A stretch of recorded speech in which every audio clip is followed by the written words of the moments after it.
हाँ जी, आज जीएसटी की रिटर्न्स देख लेते हैं। 5 क्लासेस अपनी हो गई थी जीएसटी की, ठीक है, जो ऑनलाइन आपको अवेलेबल है। आज अपन जीएसटी रिटर्न की लेक्चर नंबर 6 कर लेते हैं। जीएसटी रिटर्न लेक्चर नंबर 6, ठीक है। हाँ भाई, तो जीएसटी रिटर्न में अपन ने सबसे पहले GSTR1 फाइल करना सीखा। GSTR1 जो है अपना GSTR1, इसमें मैंने कुछ टैब्स आपको बता दिए थे। लॉगिन करना अपन ने सीख लिया था। यहां पर अपन ने देखा, एक तो था B2B, एक आपका था B2C लार्ज, और एक है B2C अदर्स। ये इंपॉर्टेंट टैब्स थी। इसके अलावा एक्सपोर्ट इनवॉइस, ये अपन ने देखा था, एक्सपोर्ट इनवॉइस, ठीक है। तो B2B, B2C large, B2C others और एक्सपोर्ट इनवॉइस, ये अपन ने देख लिया था। B2B जो था वो मैंने क्या बताया था आपको, B2B बिजनेस टू बिजनेस, ठीक है। और ये बिजनेस टू कस्टमर है, यानी कि मैं अनरजिस्टर्ड को माल बेचूंगा। अनरजिस्टर्ड का मतलब उस व्यक्ति को माल बेचूंगा जो जीएसटी में रजिस्टर्ड नहीं है, वो क्या हो गया, अनरजिस्टर्ड। तो अगर मैं अनरजिस्टर्ड को माल बेचूंगा तो मैं कहां लेकर आऊंगा, B2C में। अब B2C में भी दो हैं, एक लार्ज है और एक अदर है। एक लार्ज है और एक अदर है। अच्छा, लार्ज में मैंने आपको दो कंडीशंस बताई थी। लार्ज में मैंने आपको दो कंडीशंस बताई थी, क्या क्या? एक तो था इनवॉइस वैल्यू 2.5 लाख से ज्यादा, और एक क्या था, राजस्थान के बाहर, इंटर स्टेट सप्लाई। अच्छा, अब मैं आपको बता दूं, अभी जीएसटी की मीटिंग हुई, जीएसटी की बैठक होती है, जीएसटी काउंसिल की हर महीने होती है, जिसमें जीएसटी की रेट्स के बारे में, गुड्स के बारे में, कुछ लॉ में कोई चेंज करना हो उसके बारे में डिस्कशन होता है, और फिर वो चेंजेस लेकर आती है। तो मैं आपको बता दूं, 1 अगस्त से एक चेंज आ चुका है। 1 अगस्त से अब ये जो इनवॉइस की वैल्यू 2.5 लाख रुपए से ज्यादा थी, अभी 2-3 दिन पहले ही अमेंडमेंट आई है इसमें, जो इनवॉइस की वैल्यू 2.5 लाख रुपए से ज्यादा थी, अब वो चेंज हो चुकी है।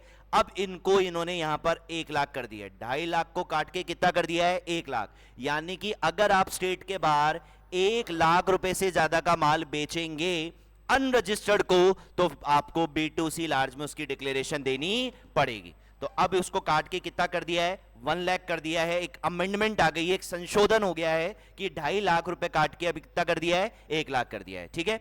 और inter state supply, inter state supply का मतलब वो आउटसाइड स्टेट था, वो है ही, उसमें कोई चेंज नहीं है। वो आउटसाइड स्टेट पहले भी था और अब भी है, ठीक है। और अगर आप ये दोनों कंडीशन पूरी नहीं करते हो तो फिर आप कहां लेकर जाते हो, B2C अदर्स में। तो कैसे फाइल करते हैं, B2B में आप कैसे इंफॉर्मेशन डालते हैं, B2C लार्ज में कैसे डालते हैं, B2C अदर में कैसे डालते हैं, ये सारी बातें जो है पीछे अपन ने लेक्चर्स में सीख ली है। तो आज अपन कुछ और चेंजेस देखते हैं। आज अपन देखते हैं अमेंडमेंट। इसी में ही एक अमेंडमेंट होती है। अमेंडमेंट मतलब संशोधन, बदलाव। बदलाव कि मान लेते हैं फॉर एग्जांपल कि आपने जो GSTR1 फाइल की जुलाई में, वो जून महीने की, वो जून मंथ की। अभी एक प्रैक्टिकली कल ही मैंने एक अमेंडमेंट डाली, कल ही, वो मैं आपको प्रैक्टिकली दिखाऊंगा, ठीक है। तो आप कोई संशोधन करना चाहते हैं, जैसे कि मान लो जून के महीने में मैंने B2C या B2B या B2C में क्या डाल दिया, बिल डाल दिया, लेकिन मान लो बिल का नंबर गलत लिख दिया, अमाउंट गलत लिख दिया, रेट गलत लगा दी। आपको इस तरह का कोई भी चेंज करना है तो आप अमेंडमेंट में कर सकते हो। जैसे अमेंडमेंट, जैसे ओरिजिनल B2B B2C लार्ज होता है, वैसे ही अमेंडमेंट में भी आपको B2B दिखेगा और B2B दिखेगा और B2C दिखेगा। तो अभी मैं पोर्टल पे ले जाता हूं आपको, और वहां हम चेक करते हैं बाकी की टैब्स। उन टैब्स में एक अमेंडमेंट है, तो बाकी की टैब्स पे भी अपन चर्चा कर लेते हैं। B2B B2C large, B2C other और एक्सपोर्ट इनवॉइस पर तो मैंने डिस्कशन आपसे कर लिया है। तो स्टार्ट करते हैं। एक बार पोर्टल पे लेके जाता हूं मैं आप लोगों को।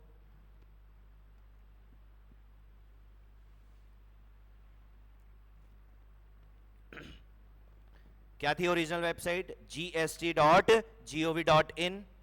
ये लॉगिन किया अपन ने, ठीक है। हर बिजनेस क्लास पर्सन का अलग से यूजर आईडी होता है और अलग से क्या होता है, पासवर्ड होता है, ठीक है। तो ये मैंने यूजर नेम डाल देता हूं। Good morning.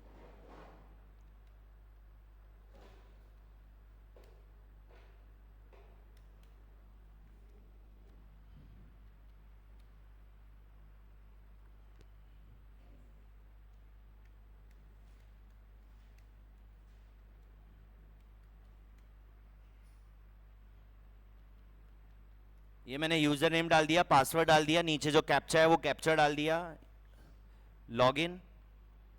ओहो, पासवर्ड एक्सपायर हो गया, चेंज कर लेते हैं साथ के साथ। एक्सपायर हो जाता है पासवर्ड भी कुछ टाइम में, तो नया पासवर्ड मांगता है वो आपसे।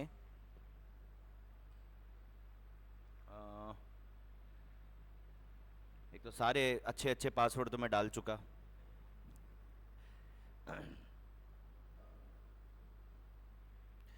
भाई पासवर्ड हमेशा ऐसा रखें जो आपको याद रहे।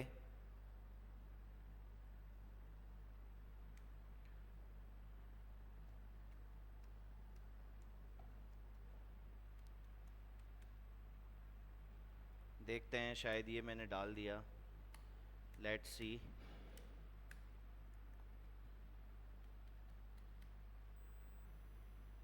हाँ, चेंज हो गया। वापस मैं यूजर नेम डाल देता हूं। ये जब आप रजिस्ट्रेशन करते हैं ना, उस वक्त आपको यूजर आईडी और पासवर्ड बनाना होता है।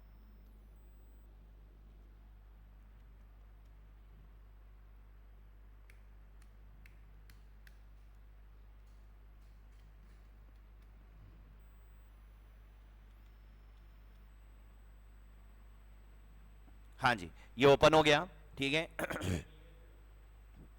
ये ओपन हो गया है, ठीक है। कंपनी का नेम आपको दिख ही रहा है, संभव startup and carriers private limited. हम इसकी भर रहे हैं, ठीक है। देखिए, मैंने आपको बता रखा था, हर महीने जो है आप 2 रिटर्न फाइल करते हैं। एक आप क्या फाइल करते हैं, GSTR1, और एक आप जीएसटी में कौन सी रिटर्न फाइल करते हैं, GSTR3। तो देखो 1 ग्रीन दिख रही है, 1 ग्रीन दिख रही है। तो ये मैंने आपको पीछे के वीडियोस में बता दिया है कि 1 की जो ड्यू डेट होती है वो महीना एंड होने से 11 तारीख होती है, महीना एंड होने से 11 तारीख। तो जून महीने की रिटर्न मेरे को कब तक फाइल करनी थी, 11 जुलाई तक। कब तक फाइल करनी थी, 11 जुलाई, जो चली जा चुकी है। आज 16 जुलाई हो गई है, तो देखो आपको ग्रीन दिख रही है, और लिख भी रखा है, देखो फाइल ऑन 11 जुलाई। हाँ, 11 तारीख है, आप चाहो तो 1 तारीख को फाइल करो, 2 को, 5 को, 7 को, 8 को, 11 इज द मैक्सिमम डेट, ठीक है। अब जो GSTR3 है, इसकी ड्यू डेट भी मैंने आपको बता रखी है, एक 20 है, एक 22 है और एक 24 है। 3 डेट होती है GSTR3 फाइल करने की। कुछ राज्य में, कुछ स्टेट में 20 है, बताया था, कुछ स्टेट्स में 22 है और कुछ स्टेट्स में 24 है। हमारे राजस्थान में जो GSTR3 की ड्यू डेट है, राजस्थान के जितने भी GST डीलर्स हैं, GST पर्सन्स हैं, रजिस्टर्ड पर्सन्स हैं, उनकी जो ड्यू डेट है वो 20 तारीख है, तो 20 जुलाई को। तो देखिए अभी ये ऑरेंज आ रहा है क्योंकि डेट निकली नहीं है। अगर मैं यहां से यहां इसको फाइल कर देता हूं तो ये भी ग्रीन हो जाएगा, और फाइल नहीं करता हूं और 20 तारीख निकल जाएगी तो फिर ये रेड हो जाएगा। फिर ये क्या हो जाएगा, रेड हो जाएगा, क्योंकि आपने ड्यू डेट क्रॉस कर ली। फिर आपको वो इंटरेस्ट पेनल्टी जो लगेगा वो लगेगा। अभी कुछ नहीं है, आ रहे यहां तक। तो अभी तो अपन GSTR1 देख रहे हैं, हालांकि मैंने GSTR1 फाइल कर दी है, तो लेट मी चेक, वो शायद ओपन होगा नहीं, फिर भी देख लेते हैं एक बार।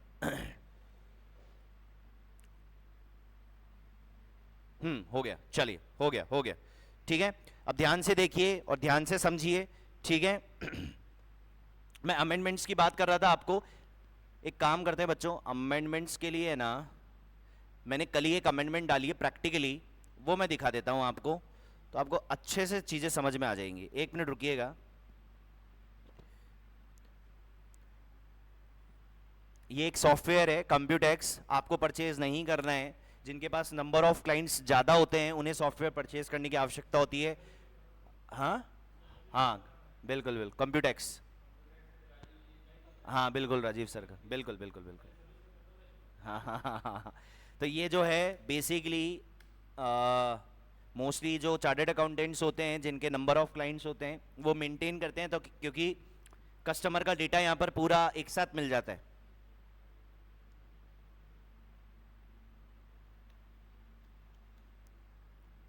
ये आपको परचेज नहीं करना है, ज़रूरत नहीं है। जिस दिन 100+ क्लाइंट हो जाए उस दिन खरीद लेना, ठीक है।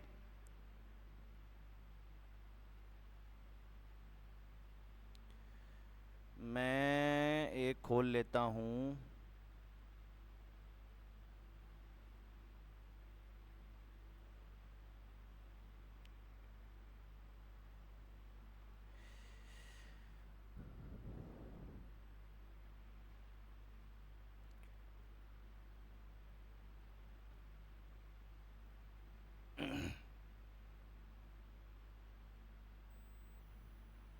मैं डायरेक्ट लॉगिन कर रहा हूँ ना, कोई दूसरी पार्टी जीएसटी में। ये देखो, ये सॉफ्टवेयर का कमाल यही है, खुद से यूजर आईडी डालता है, खुद से पासवर्ड डालता है, बस नीचे कैप्चा डाल दो। तो ये फायदा हो जाता है थोड़ा सॉफ्टवेयर का।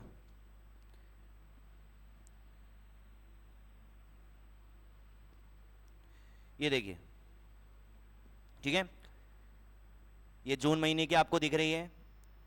ये मैं रिटर्न डैशबोर्ड पे आ रहा हूँ, है ना, GSTR1 पर आ रहा हूँ।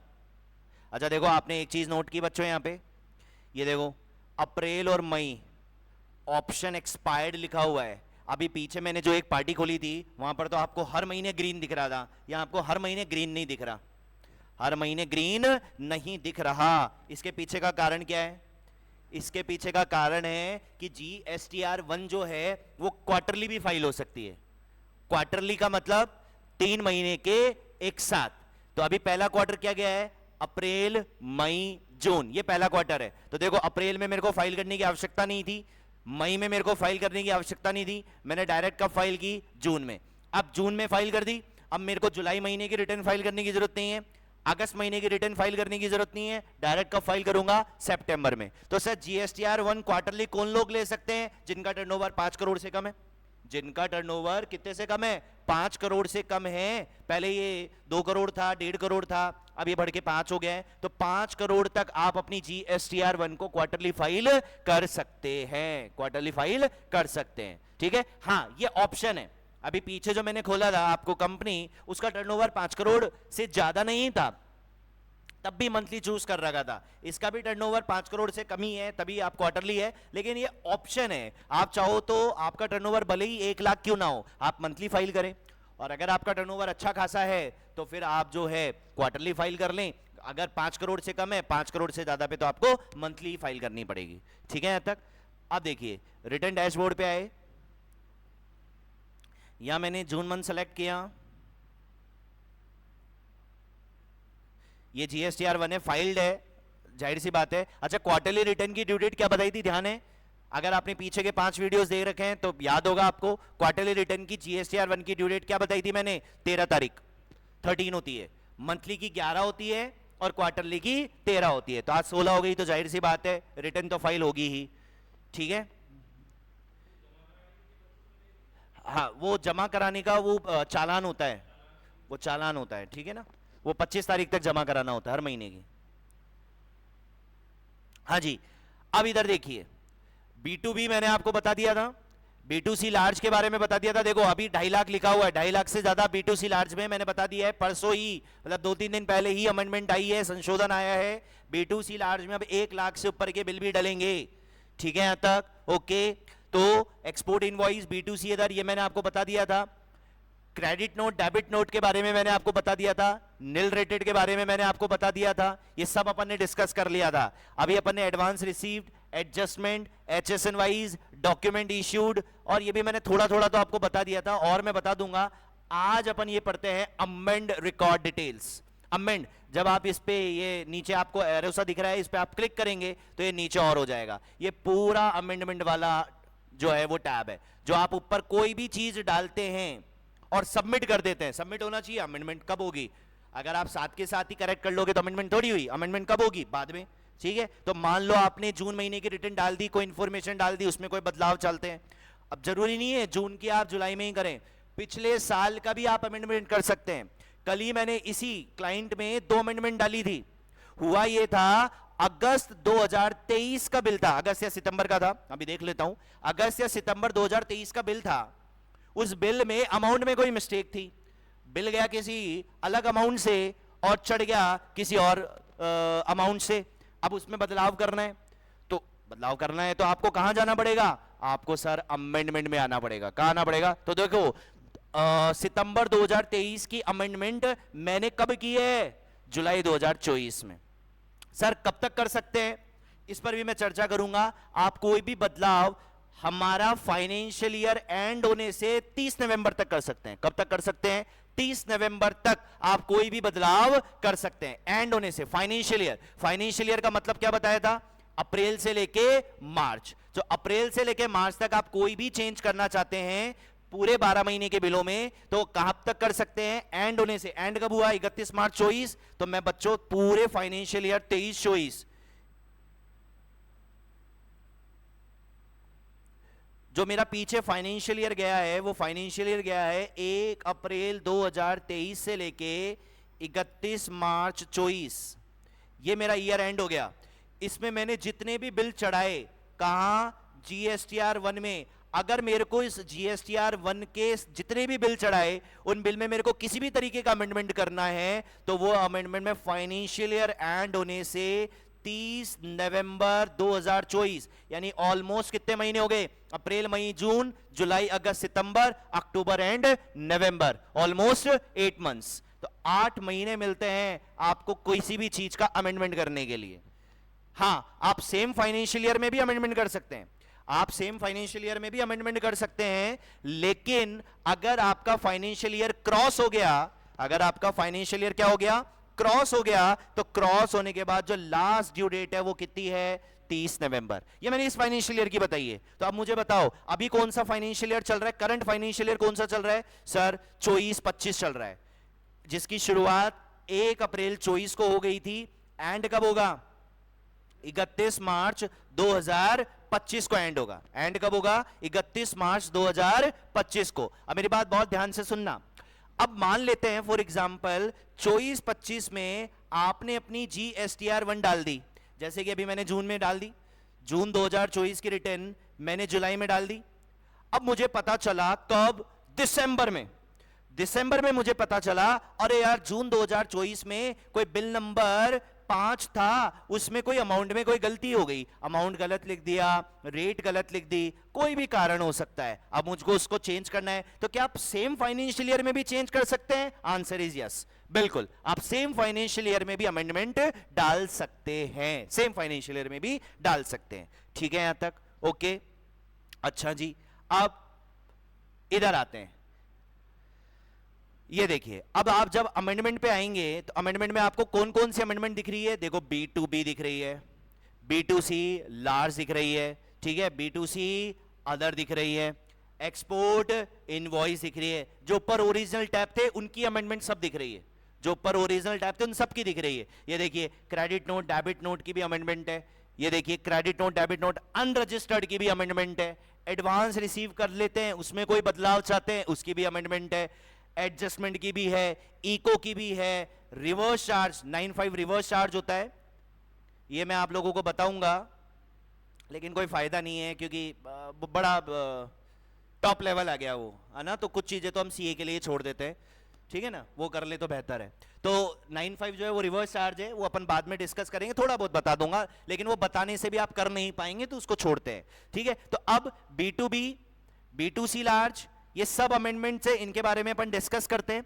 अब ध्यान से समझना, जैसे कि ये देखो, आपको देखो यहां पर 2 दिख रहा होगा, दिख रहा है 2, इसका मतलब इस B2B में कोई 2 इनवॉइस थे जिनमें बदलाव किया गया, जिनमें क्या किया गया? बदलाव। अब मैं आपको वो दिखाता हूं, ये देखिए इधर मैंने ये क्लिक किया, ये आपको 2 बिल दिख रहे होंगे, ये क्या लिखा हुआ है? Revised invoice number. हुआ क्या मैं वो बताता हूं आपको। ये कोई बिल नंबर 386 नंबर का कोई बिल था, वो बिल देखो कब का था? 16 दिसंबर 2023 का था। कब का था? पिछले साल 2023 का था, है ना।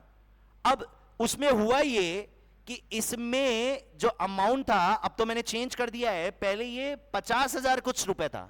कितने रुपए था? 50,000 कुछ। यानी पहले जब ये बिल चढ़ा, पहले जब ये बिल चढ़ा, देखो मैं एक काम करता हूं, मैं आपको दिखाता हूं, जो बिल नंबर 386 है, 16 दिसंबर 23 खोलते हैं एक बार B2B में, दिसंबर 23 खोलते हैं, देखिए ये मैं फाइल रिटर्न पे आया,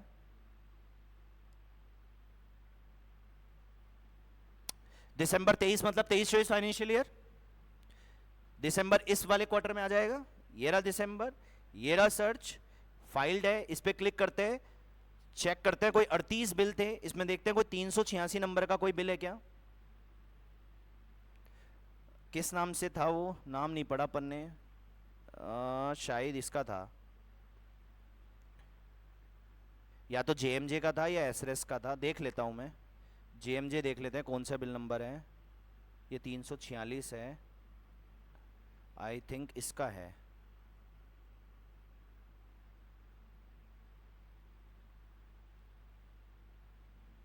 ये रहा, ये देखो 386 का, ये देखो कितना चढ़ा हुआ है, 51,366, गलत चढ़ गया, कब, दिसंबर 23 में, दिसंबर 23 में गलत चढ़ गया, चढ़ा दिया, हो जाते भाई, इंसान है भाई, गलती तो होगी, गलती है तभी भारत सरकार ने भी उसकी सुधार की प्रावधान रखे, प्रोविजंस रखे, ठीक है, तो 386 है, बिल चढ़ गया 51,386 का, 51,366, जिसमें ये टैक्सेबल वैल्यू और ये इसके ऊपर जीएसटी है।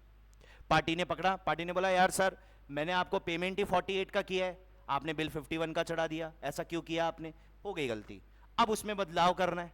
अब बदलाव करने के लिए अब ये पता कब चला, ये पता चला अभी जुलाई में, जुलाई 2024 में पता चला कि दिसंबर का बिल गलत चढ़ गया, हो जाता है, ये तो शुक्र है कि उसको नवंबर से पहले पता चल गया, लेकिन वो नवंबर से पहले पता चल भी जाता है क्योंकि ऑडिट्स होती हैं। अभी उसको पता है क्यों चला है, क्योंकि उसकी इनकम टैक्स की रिटर्न फाइल हो रही होगी, उसकी क्या फाइल हो रही होगी, इनकम टैक्स की रिटर्न फाइल हो रही होगी, ठीक है, तो ऑडिट्स होती है, ऑडिट्स होती है तो वो गलतियां ही तो निकालते हैं, ऑडिट का मतलब क्या होता है, गलतियां निकालना, तो पता चल गया होगा। तो अब आप देखिए मैंने इस 386 नंबर के बिल को बदलाव किया जून 2024 में, फाइल रिटर्न फाइनेंशियल ईयर 24-25 जून, सर्च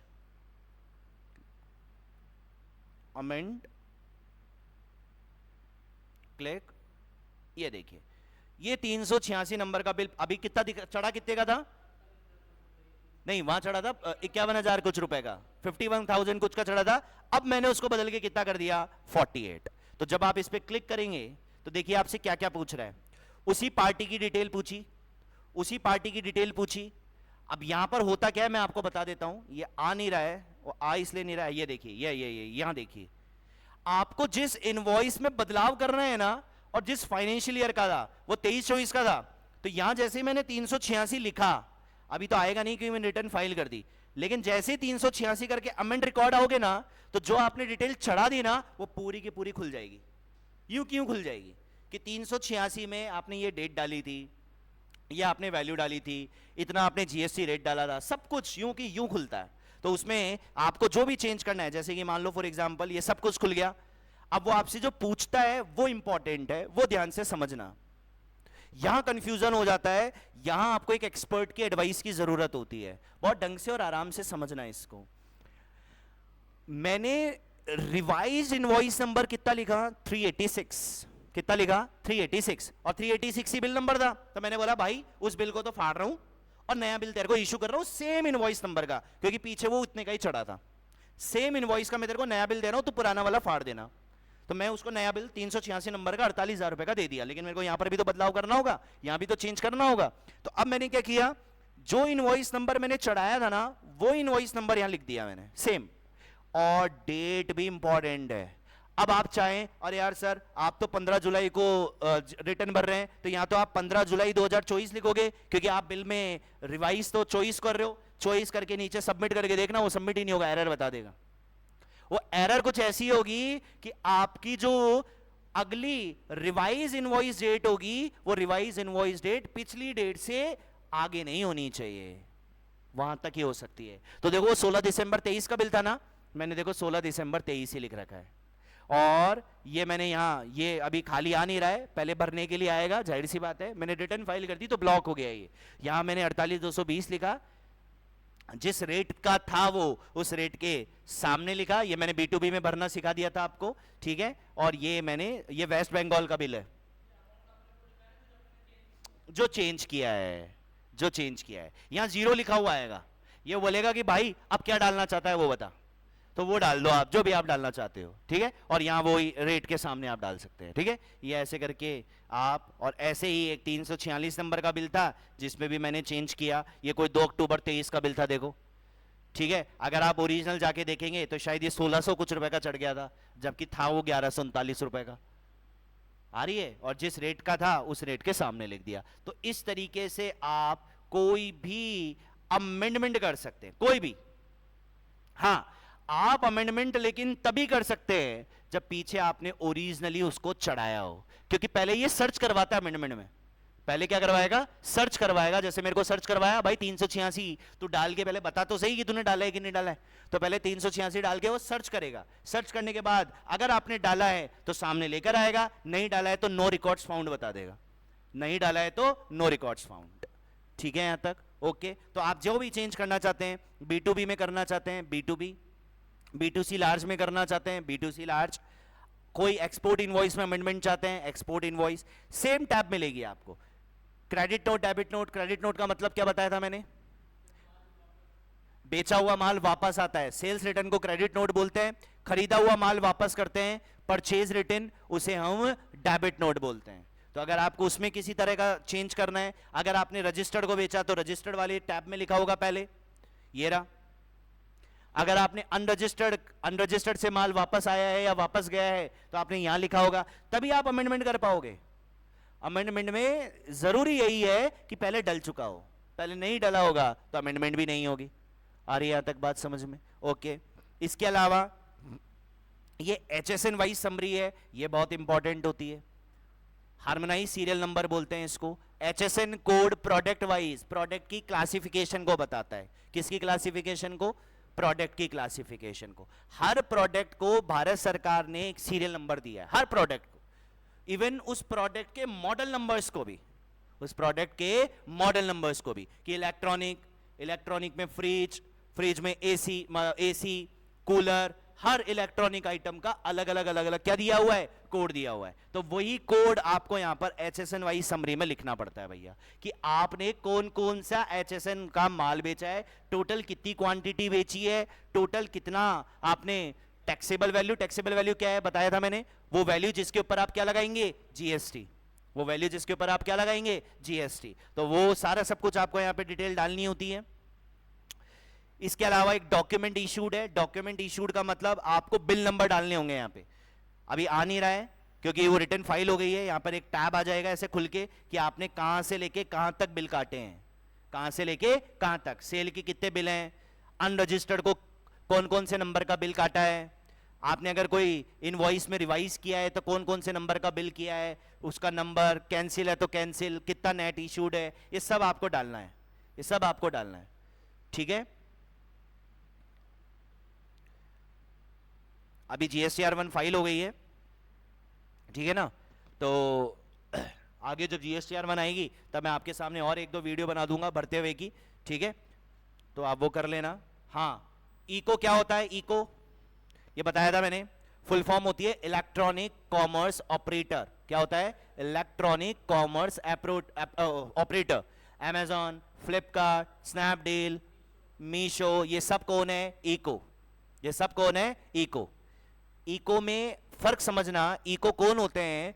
जो एक प्लेटफॉर्म प्रोवाइड कराते हैं, जो एक प्लेटफॉर्म प्रोवाइड कराते हैं जहां पर आप अपना प्रोडक्ट का डिस्क्रिप्शन डालते हैं कि साहब ये बेचना चाहता हूं, और बहुत सारे बायर उसको आके खरीदते हैं। आज आप Amazon ओपन करते हैं तो आपको एक ही तरीके के 100 प्रोडक्ट दिखते हैं ना, वो 100 प्रोडक्ट एक ही जने के थोड़ी हैं, 100 लोगों के हैं। तो 100 लोगों ने उस Amazon पे लिस्टिंग की, लिस्टिंग करने के बाद वहां पे 1 लाख बायर आए, उसमें से 10 लोगों ने खरीदा और चले गए। तो Amazon क्या है? एक प्लेटफॉर्म है, एक प्लेटफॉर्म है। उबर, ओला, स्विगी, जोमेटो, ये सब इको है।